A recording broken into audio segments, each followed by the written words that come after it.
Tuloy na isinulong ng Philippine National Police ang programang pang-edukasyon laban sa iligal na droga sa mga paaralan. Nagsagawa ng lecture si Patrolman Razel Jan Yepes, Project Ready Officer mula sa 1st Maneuver Platoon, 2nd Occidental Mindoro Provincial Mobile Force Company para sa 46 na mag-aaral ng Grade 5 Banaba sa Tayamaan Elementary School, Barangay Tayamaan, Mamburao Occidental, Mindoro.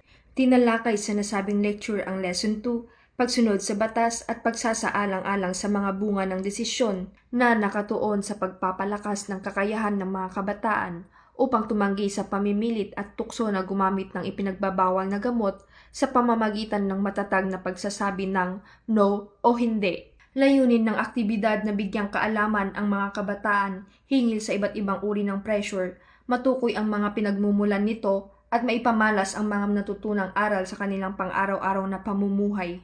Ayon sa Philippine National Police, ang pagbibigay ng tamang edukasyon sa mga kabataan ay mahalagang hakbang upang sila ay maging responsable, ligtas at malayo sa masasamang impluensya. Sa ilalim ng 7-point agenda ni Acting Chief PNP, Police Lieutenant General Jose Melencio C. Nartates Jr., higit na pinaigting ang kampanya laban sa iligal na droga bilang mahalagang bahagi ng malawakang laban kontra kriminalidad, isang direktiba na nakatuon sa disiplina, integridad at malasakit tungo sa isang mas ligtas at maayos na bagong Pilipinas.